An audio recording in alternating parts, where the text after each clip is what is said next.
Let's talk about driving for DoorDash in 2025.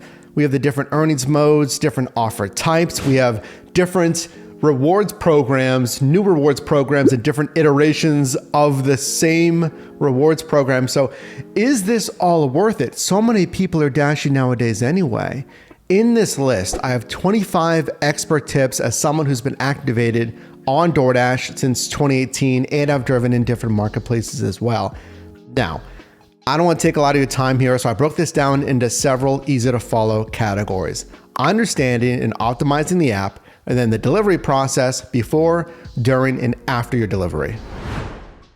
So number one, to start, here's the basics. These are the basics that I teach you in any really gig app. We have the dollars to mile payout. How much am I getting paid per mile driven? The dollars to time, or in essence, just what you're making per hour here. The average pay per offer, because you can only do a certain amount of offers per hour. So if I'm averaging 7+, let's say I can do like 2.5, like I'm just finishing an offer. It carries into the next hour. There's my minimum pay per offer.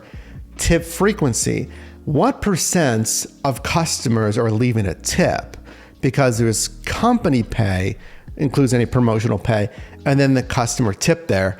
And then what's their average tip amount? These are the basics you want to understand for basically any gig app. Okay, looking at the different earnings modes, number 2 here, briefly. Earn per offer. In my opinion, it's best for the margin or the cherry picking strategy. So I can pick only the highest margined offers based on literally those metrics that I just showed you. It's also possibly good for earning more tips.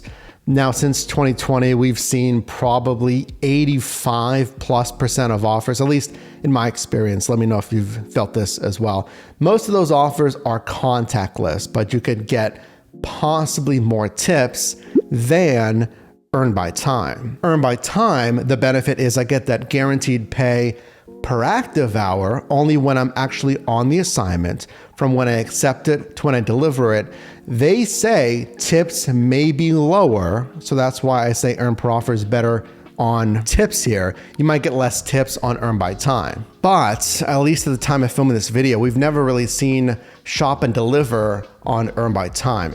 But you probably have access to Dasher preferences. So you can go under preferences on earn per offer if you don't like shop and deliver and turn it off for earn per offer. Understand the difference between active time and dash time. So look at your earnings tab here. It's gonna say what's active time and what's dash time. It gives you times for both, but no explanation.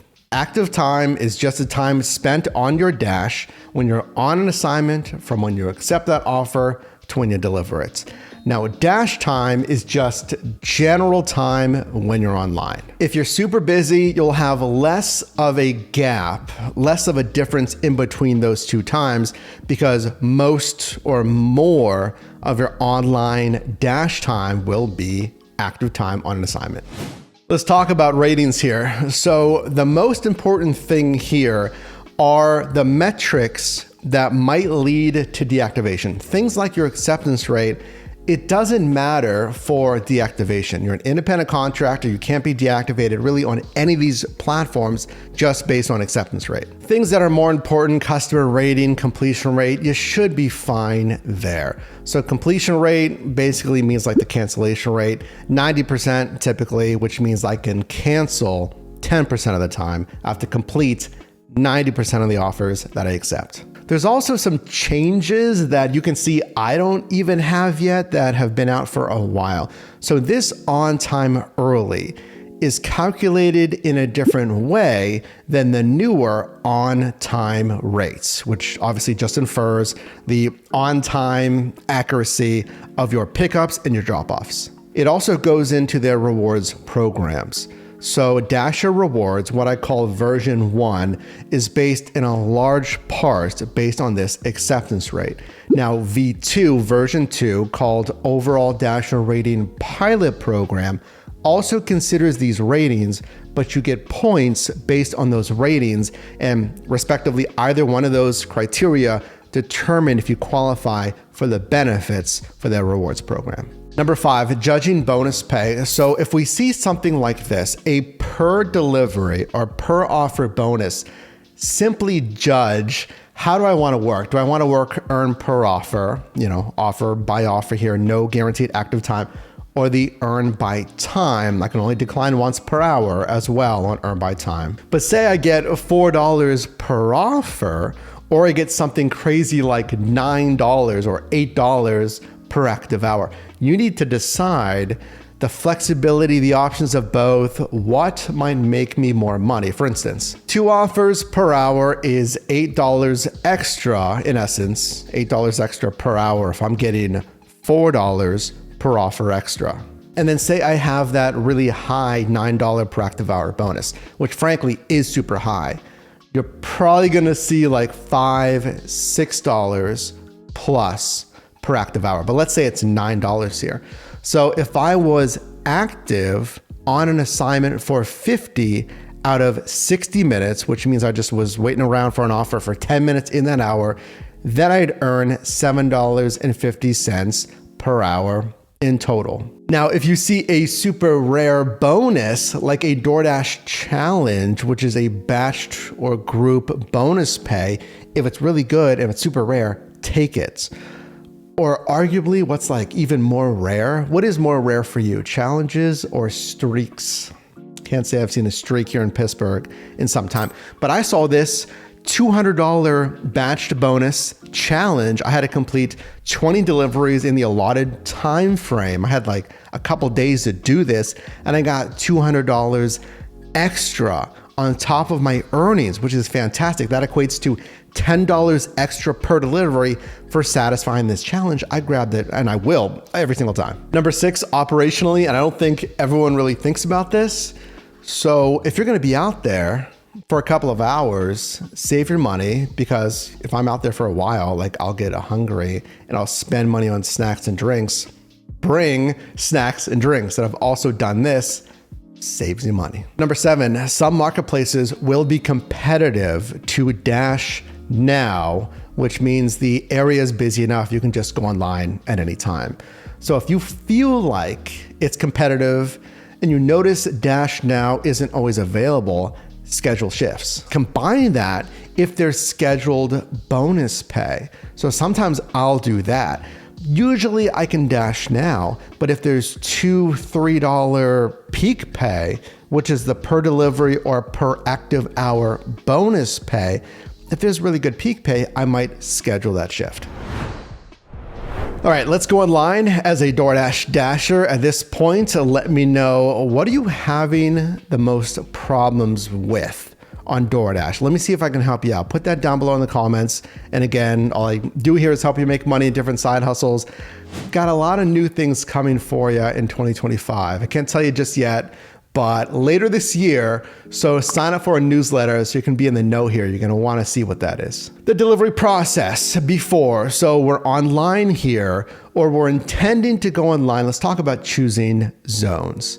So your entire marketplace broken down into smaller sub marketplaces. Now you can go drive around and drive in any of those sub marketplaces, but you'll only get offers in one, the current one that you're dashing in, that one sub marketplace at a time. Here's the thing, the easiest sub marketplace is obviously where you live. Granted, that DoorDash is servicing that area. If you plan on commuting, like driving to a different sub marketplace, I'll tell you this, the farther away it is, basically the longer you should spend out there. If it's 5, 10, 15 minutes away, okay, that's fine.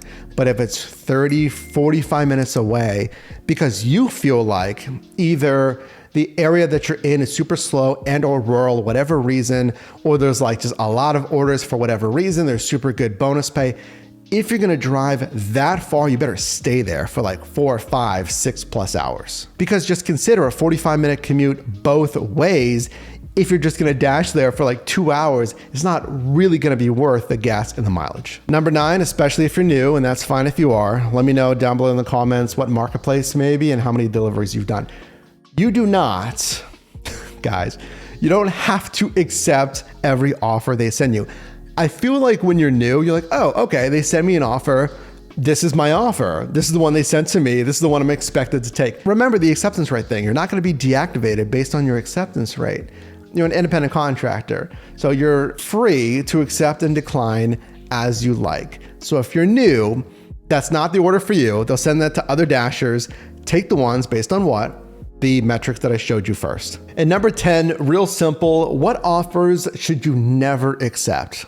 Look, if we're just talking about pay, really the red zone, let's say, is anything under $4. I mean, it doesn't really matter to me the time or the distance.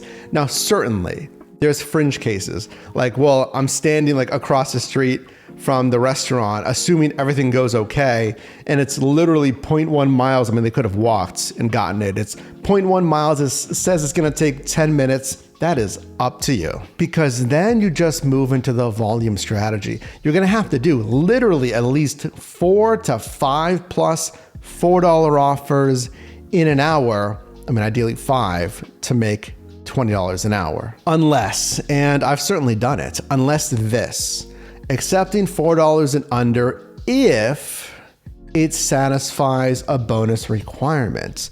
So that challenge that I showed you, if it is going to take like 12 minutes, 15 minutes, it's not the best thing.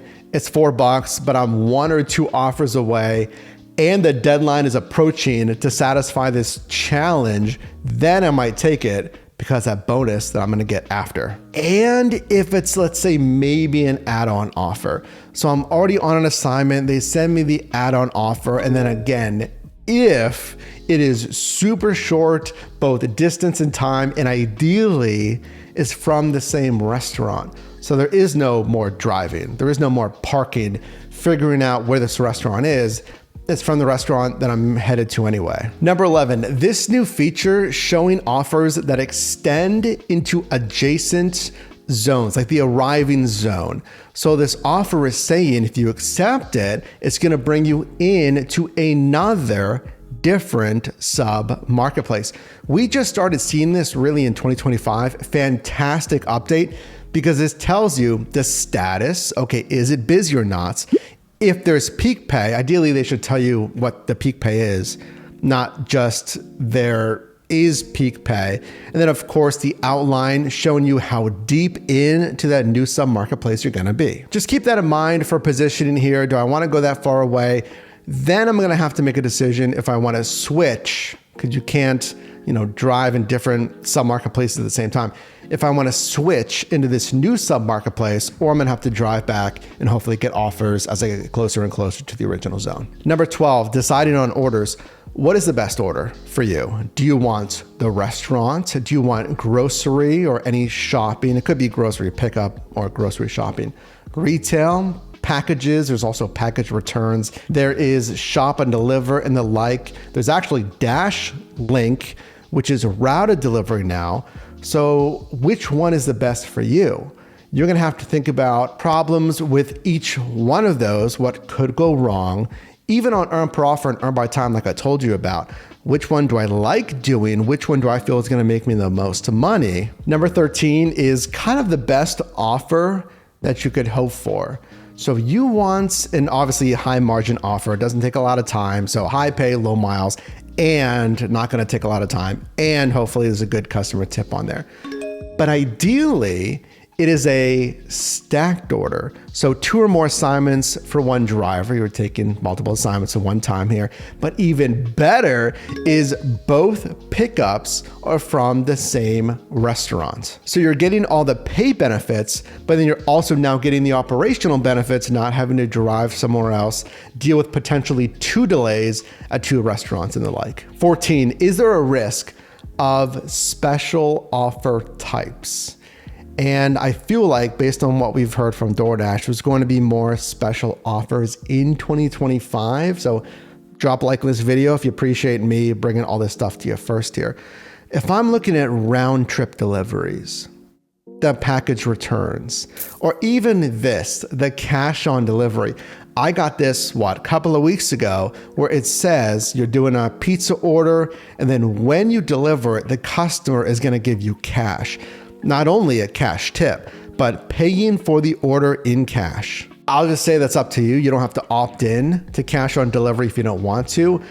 I've only done 2. The one was like a decent tip. It was fine enough. And then the most recent one was a very high, like $19 cash tip in surplus of what I was expected in the Dasher app. Now let's talk about the delivery process with number 15. What do you do with the hand it to me, but then the notes say, leave at door? You will 100% have that happen. Comment down below. I guarantee, let us know like if that's happened to you, because I know it's gonna say in the app, meet at door or hand it to me, and then the delivery instructions say like, oh, just leave it on the green table at my front door. I feel like the actual delivery type should be listened to first over delivery instructions.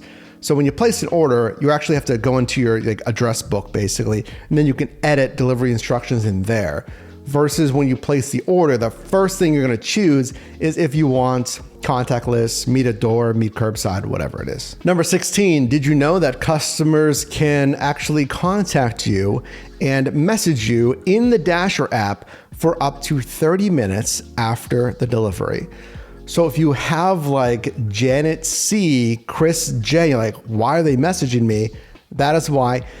Typically, I've never really had a customer reach out, to be honest, unless there's a problem. So, hey, I'm missing an item. Hey, I didn't even get my order, when you might have clearly delivered it to them. I always tend to say, reach out to DoorDash supports. We can't open sealed bags. So if they're missing an item, we can't open the bag to confirm it. If they're saying they didn't receive it when you clearly delivered it to the right address, etc., again, reach out to support. There's not much you can do as a Dasher in that sense. DoorDash will handle it. Number 17 is also one of the realest things that I guarantee you will have happen eventually.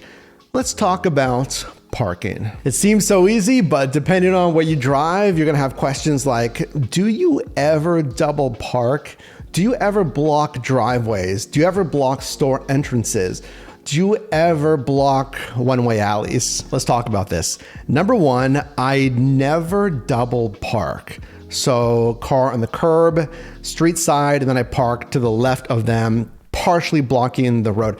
I never do that because let's say it's a neighborhood street in the city, so it's still pretty busy on the street side parking. Typically, there's going to be a spot if I drive a little bit ahead of the pinned destination, or what I do sometimes is I'll look on the street to look for any parking if the cars seem slammed, and if there's a spot before I get to the pinned destination, park there instead of passing the destination, and yes, there's nowhere to park there. I'll also say when I do, let's say, park in the residential yet city areas here in Pittsburgh, you'll have to adapt this to your city obviously, I'll rarely block a residential driveway. Sometimes, rarely, I'll block a residential driveway because the chances of the homeowner individually coming either back to the house or leaving the house during those 15 seconds we have to deliver, it's kind of low. But I will basically never block a large apartment complex entrance or exit because the chances are a lot higher that a tenant is going to enter or leave the apartment complex. And then lastly, especially here in Pittsburgh, we have some narrow, winding, one-way alleys. So actually so much so that people will park half of their car up on the curb just to not stick out on the legal, actually, street park, and they still put their car up on the curb a little bit. So if you cannot park, or even if you try to park on the right side and everyone's parked on the left side, still a car can't get through, it's on a one-way, are you going to always circle around? That's up to you on a secondary one-way, but there's certainly times where I'll just stop on the one-way, put the four-ways on and try to be super quick because the house is like right next to my car door, right? Get out, do the delivery really quickly. And that's because those are those secondary one-way alleys. So chances are, if someone comes up behind you, it's a lot less possible. I've only had that maybe 5 to 10% of the time where in those, again, 15 seconds when I'm making that delivery, a car comes. Basically, I mean, they can see you with the red DoorDash bag. They know it's going to happen. It's going to take 15 minutes. I've never had a problem with that. Number 18, for handoffs, actual meet-at-door interfacing with the customer. Let's not overcomplicate it. Be professional, be nice, have the right equipment, hot and cold bag, present and deliver the food professionally. That's all you really need to do. You can have a very short like scripts on saying like, hey, how's it going? Got your delivery here. And then throw in something else like if you need to kill some more time. I've tried the sushi spot before. It's fantastic. Or, oh yeah, the Indian spot is my number one choice. Awesome choice. Don't carry on a huge conversation with them. Number 19, let's finish our delivery here. And if you got to this point in the video, consider subscribing, like this video as well. Think about, now that you've finished the delivery, where are you? Like in the marketplace. Where are you right now after finishing the delivery? Like look around. My question is, are you about 1 to 4 minutes away from another power strip? That's what we call areas that are really dense with restaurants or opportunities. Because if you get pulled away too far away, 10, 15, 18 minutes away from any power strip, if you're in like just purely residential area or really far out there, where's your next order going to come from? It's going to be grocery, retail, restaurant. So you're going to have to drive back in to a power strip anyway. That's why the ending destination is also important. Look at those ending destinations when you get the initial request to answer that question ahead of time instead of being surprised when you're like 18 minutes away when you're finishing the delivery. Not every delivery can be like super adjacent to a power strip, just something to consider. Number 20, what if I am out of the zone? So I accepted the order. I didn't realize even if it showed me it's going into a different zone, what do? So I told you the Dasher app is going to give the option to either switch zones if it's busy enough. Up to you. Do you know the power strips there? Are you comfortable in the new area? Or you'll say, no, I don't want to switch. And it'll try to find you orders headed back in to your original zone. But of course, you'll have to drive back into that original zone. 21, after you finish the delivery, if you're comfortable at this point with like how many apps you have downloaded, that's when you go online again with all your other apps to multi-app, driving on different apps at the same time so you can select the best order. So right when I finish DoorDash, my assignment, I'm going back online with all the other apps to select the highest paying, highest margined offer. Number 22, now's the time to take the break or get a snack. Again, don't spend too much money there, but if you want to get a snack, don't do that when you're actually on an assignment. Number 23, also might be a good time to look at your earnings and your shift. Start to understand, and I would track your earnings here. We have some tools at yourdriveformike.com or link down below. Start to look at the numbers because you need to look to say, okay, well, I'm dashing for like 2 hours now or whatever it is.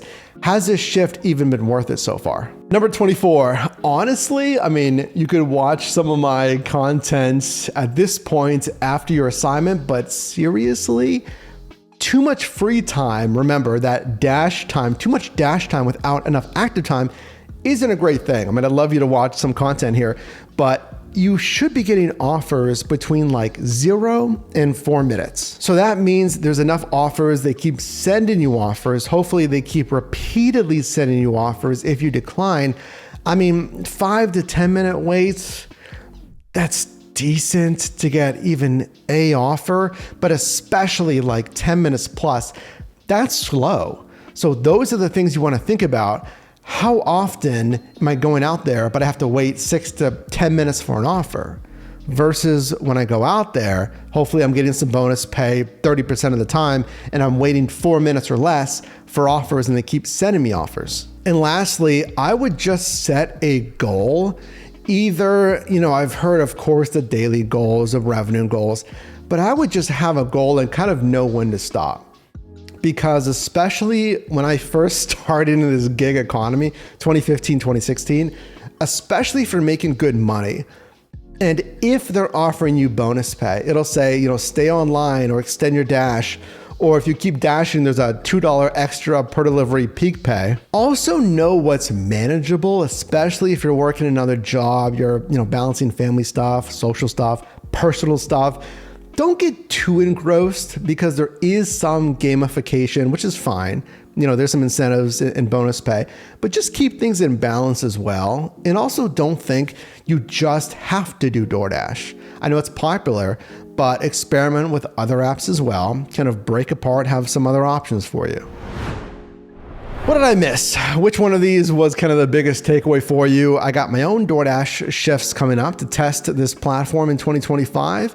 So I'm very curious. Put that down below.